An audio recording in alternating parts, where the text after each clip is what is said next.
have secured the sector. You need something built?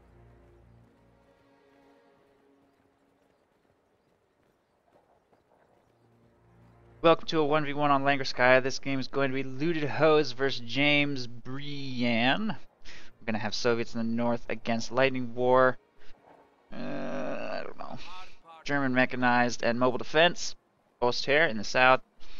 And Lend-Lease has been chosen immediately by Lewted Hose. So he's, you know, in lower skill games you see a lot of commander selections immediately because they're not really playing to adapt and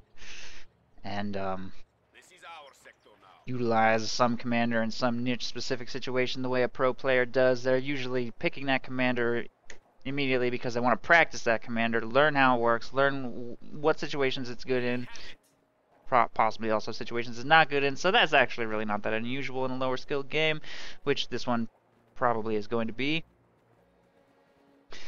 So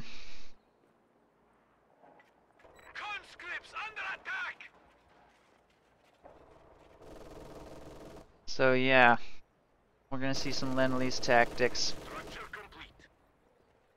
MG42 opening from Jamesbreean, 3 MG42 opening. That's rather risky. I know the MG42 got buffed, but I mean, I don't think you should expect it to be your entire army, unless you're Red Wings. If you're Red Wings, then the rules just don't apply to you. MG42 rotating to fire on those conscripts there in the south.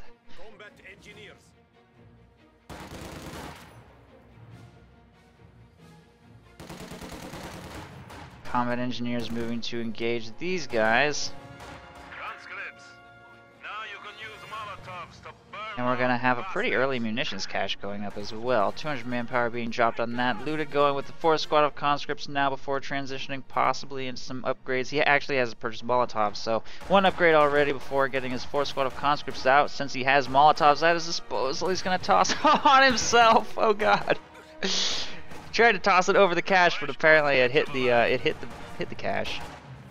He's trying to burn that cache to death. I don't know if that's gonna work. There's 2 Molotovs stacked on it. If he small arms fires it down, he can probably get that cache destroyed. That would be a pretty good early pickup. Start harassing that cutoff again. MG42 still in this building. He's getting that cache low, but he's focus firing this MG42 instead of the cache. It looks like that's gonna survive. Both squads of conscripts suppressed. This push is gonna get shut down.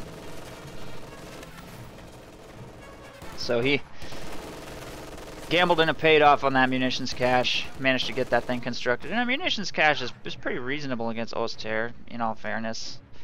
You really do need munitions. They're very important. That being said, he's actually not got any grenadiers to upgrade with LMGs, which is one of the biggest munitions things Osther has. Of course, they still need the medic bunker, still need the flamethrower or minesweeper, still has 1 squad of grenadiers here. Lots, teller mines, lots of things that you can spend munitions on as Osther. In fact, Osther is probably the most munitions-hungry faction in the game. And that's probably made even more clear by the existence of Ostrupen and close air support, redistribute resources abilities, where it actually can make sense to turn fuel into munitions. That's how important it is. That you can actually turn fuel into munitions and have that be valuable.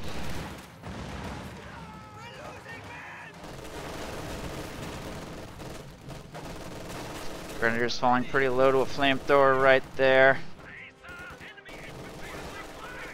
They're going to be forced to retreat away from those grins. Molotov into this house on that MG42. Firing on those conscripts. They're going to be forced to retreat at some point.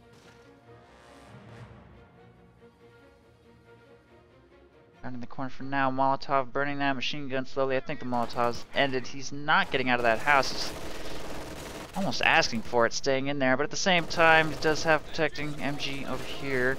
Lewted holds almost the entire map. Osther's not going to be able to take more map control, given his current situation, because he only has machine guns, and it's pretty difficult to push with machine guns, but in all fairness, the entire right side is pretty much undefended, except for some mines. Mine right there in the road, mine there protecting the green cover position. Can now attack tanks with AT grenades. AT grenades researched a little early.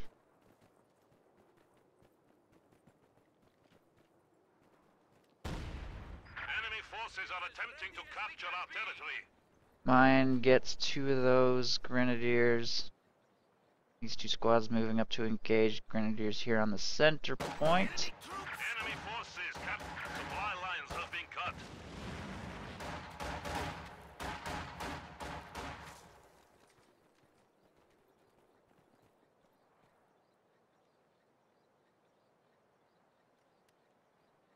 Soldiers ready. Getting a little bit quiet now. Spending more manpower on caches. Pyo's moving over here to the right side. Lewted kind of sitting idle for now while he gets ready for his next engagement. And the Ulster player is playing very passive, simply camping with machine guns on his half of the map. S minefield going down, playing very defensively. I'm not sure he holds enough territory to justify playing this defensively, though. We may now deploy heavy machine guns, comrade.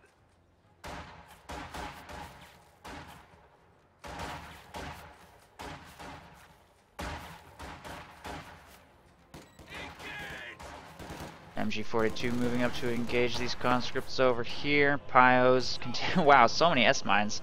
Spending a lot of munitions. I mean, munitions cache doing its job, I guess. 47 munitions coming in for Lewted, 37 coming in for James. So despite the fact that he doesn't have that much map control, he does have a pretty healthy munitions income with which to throw down those mines everywhere. These conscripts are about to walk right into this S mine field. Oh, jeez. Not monitoring that engagement. Free squad wipe on those conscripts.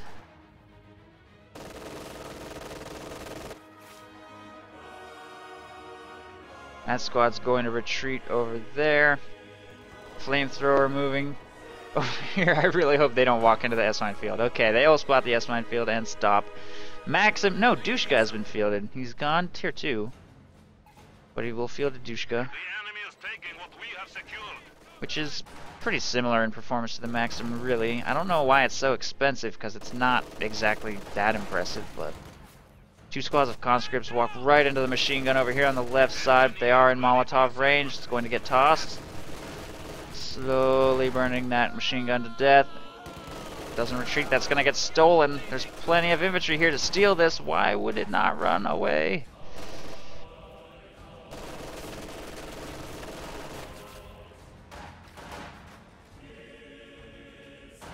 He had a lot of time to retreat. That is the crazy late retreat. Alright, well, that's dead. Dushka set up to counter harassment by those Pyos. Flamethrower just hanging out over here on the fuel. S-mine field does need to get cleaned up. We've got Minesweeper cooking there on those combat engineers. Good decision. Lewted probably needs to tech up, though. He's got 200 fuel in the bank. Stalling for Collins with a lead this big would be sort of silly. Pyo's working on the center VP.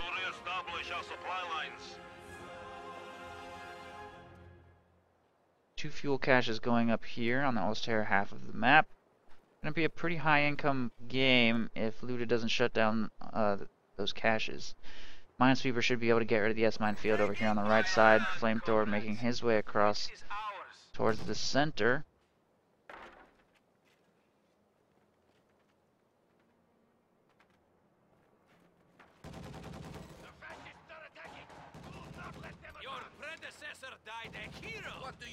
Couple squads reinforcing over here. Field gun going up and tier 3 going up. So, making the right call, going for tier 3 in this situation. Definitely has the fuel to justify that. And his opponent has chosen German mechanized doctrine, which is just awful. Maybe this is Red Wing's Smurf account.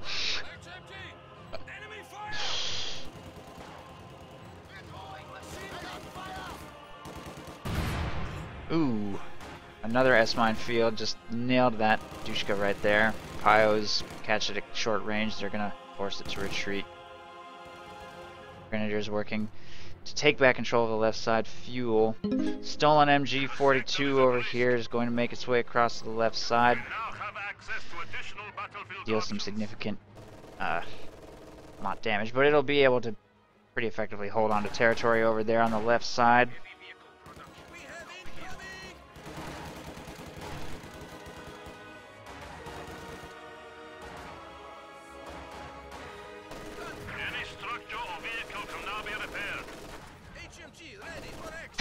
Machine gun just walked up and killed those bios. They really wanted to plant that S-mine field, I guess. I mean, they got it down, but that machine gun just like literally walked up and killed those bios at point blank range. You really, if that ever happens, then you're just doing it all wrong. You're doing it all wrong. Tier 3's done. T-70 is under construction over here. Are the Shermans worth a damn? Yes, they absolutely are. Lend-Lease Shermans are one of the best call-in tanks. Totally on par with T-3485s. Lend-Lease is a perfectly good commander. I'm actually surprised we don't see it more often. I guess it's just mostly because it doesn't have call-in infantry. It's really nice to have call-in infantry and call-in tanks instead of just one. I mean, I guess you could count maybe the M5 assault group. Not really, though. Shock troops and standard guards probably better at this point. The Dushka is like, it's just an overpriced machine gun with nothing particularly special about it.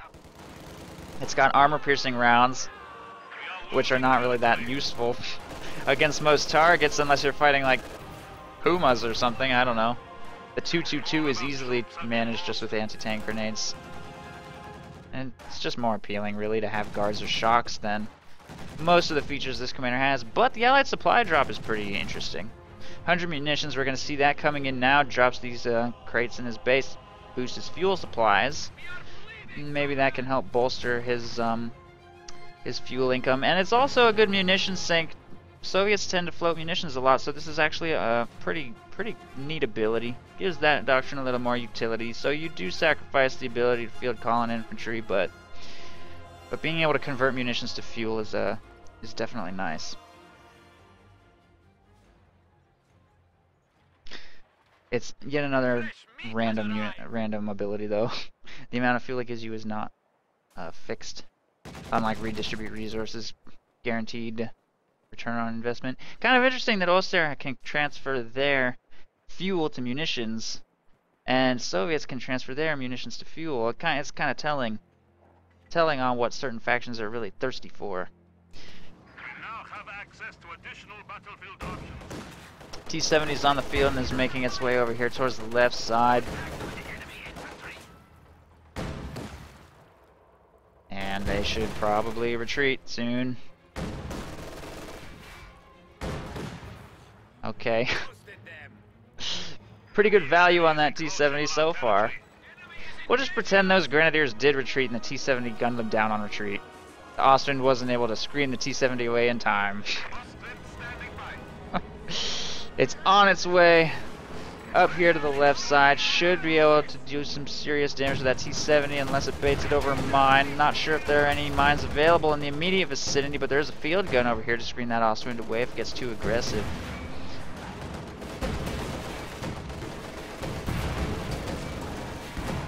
There we go. Field gun shot connects. That Austrian is not giving up the chase, going in hard, and then immediately exposes his rear armor to that field gun. Gets stuck on some pathing issues, and there goes the Austrian. Not very good value. He killed nothing, I'm pretty sure. Oh no, the T-70's dead. Alright, he killed a T-70. As Oster, you can't really trade an Austrian for a T-70 though. That is not a good trade. Pretty bad. Lewted's got 200 more fuel in the bank, but rather than fielding further tier 3 units, he's actually going to use the half-track assault group. I feel like that's kind of a mistake. When your fuel is actually so high that you cannot spend your manpower fast enough to keep your fuel down, you should probably try and go for tanks, get some T-34s out. I mean, this will be a nice counter-harassment unit. He might even wipe this squad over here on the right, unless he does what he just did and gets out. How did he get out? Oh, he doesn't want to drive over that S-mine field. He just wants to drive over the S-mines with the half-track, I guess? I don't know. This is an S-mine field, right? Maybe I must be missing something. He just drove through that. I guess there's not any mine clusters right there. MG42 defending here in the center. Molotov gonna get tossed though, I think. No Molotov. MG42 is just gonna hold this for a little while. Half-track is moving to support. Conscripts are working on the fuel over here on the right side. The half-track's gonna try and push away these two machine guns. Could upgrade this with the quad mount if he gets. I mean, he's got such good map control. He can afford to spend his munitions on a lot of stuff. Mine over here on the right side takes out a couple pyos. Combat engineers are going to retreat thereafter.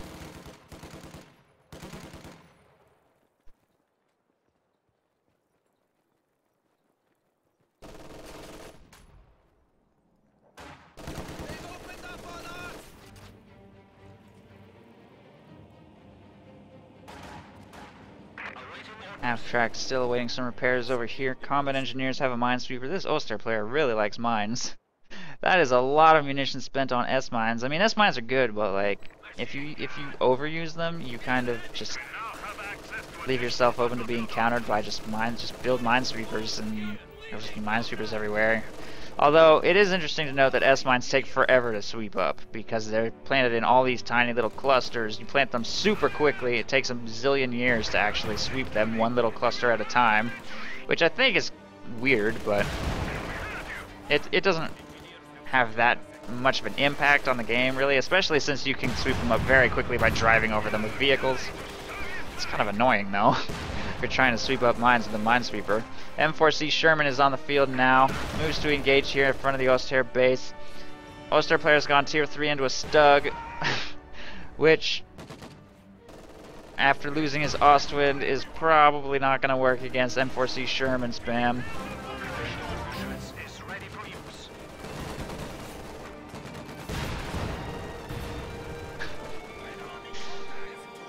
Well, I'm happy to enlighten you, and thank you very much for your $5 donation. I appreciate it, and I will keep up the good work. Keep doing the casts. I'm glad you're enjoying it.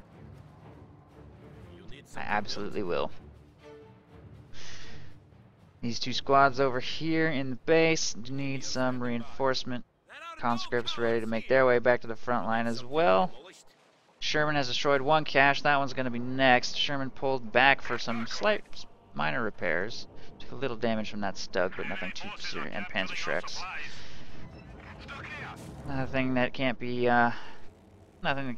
dealt with, though. Get that back on the field very soon. Combat engineers with their minesweeper plus guard support, working the center VP again. Even at all skill levels, it doesn't even matter. This is one of those good examples of how the map balance affects all skill levels in any game.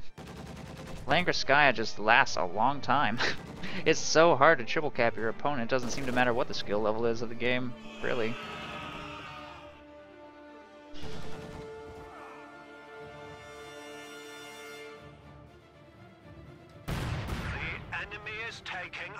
Hoorahing through S-mine fields. Takes a little bit of damage right there. Gonna start working on the munitions. Left side fuel getting taken. MG42's been stolen. A lot of field team weapons set up over here. He's kind of, I think, playing a little passive, kind of wanting his opponent to come to him, but he is definitely poised to make a big push, try and take out some priority targets. If he can set up a nice flank on that Stug, try and convince those Panzer Grenadiers to retreat, which it looks like he's about to. Oh no, that Stug is... Oh jeez. Full squad of Panzer Grenadiers wiped by the M4C Sherman. Like I said, great rate of fire and damage. Good against all targets, including Tigers, heavy tanks. Not too expensive, actually cheaper than an Easy 8. So, it's actually very comparable to an Easy 8. It's very similar unit. Probably going to see a second one soon. Quad mount upgrade has been fielded on the half-track right there, which is potentially also going to be helpful. I don't know, have we even seen any of these commander features utilized? Maybe he bought a spotting scope on something, I don't know. I don't feel like he's really gotten any value out of this commander. Sherman flanks the Stug and it is going to die. Okay, there goes the Stug.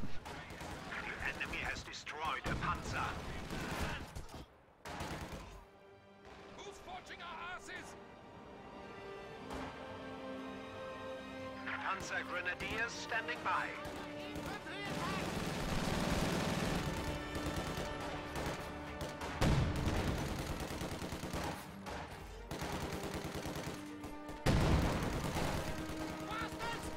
Squads moving up to engage here on the anti-tank gun. Assault guards have... How many of these guys have PPSHs anyway? This is a good opportunity to educate myself. They're crawling too fast, I can't tell. I don't know, I'll check later when they retreat. Some amount of those guards have PPSHs, the others have their standard Mosin Nagants. They're going to be forced away by MG42 plus Panzer Grenadiers, quad mount hovering here on the other side of the road.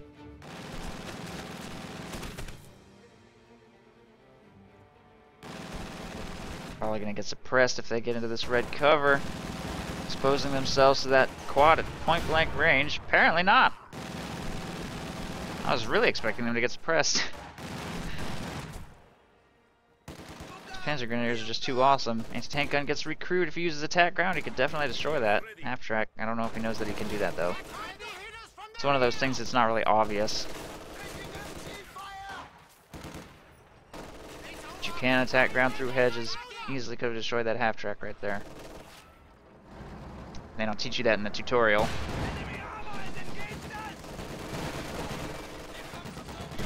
M4C moves up to engage. Oh man, that was a huge burst. I mean, he shouldn't have been suiciding those grenadiers straight out of the base anyway, but still. Let's see. 1, 2, 3, 4. So 4 of those guards have PPSHs, making them comparable to Shocks. They don't have the armor that Shocks have though, and they don't have quite the same damage output, but they do have like a tiny bit more medium range damage. So kind of interesting. Kind of an interesting squad. They're unique to this commander, which is what makes them interesting, and they also come in a clown car, so that's always fun. Second M4C Sherman on the field, and I'm pretty sure that that's the end of the game.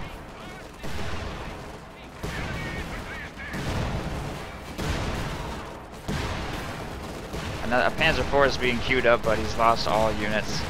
Just a matter of time before the annihilation victory. So yeah, this game I think the Oster basically just didn't really make much of a play for map control at all. Terrible unit preservation as well. Awful usage of every one of his armored units, of which he did not have many. Made no use of his commander. Overinvested in caches at the beginning so that he had no combat capable troops. A lot of mistakes, really.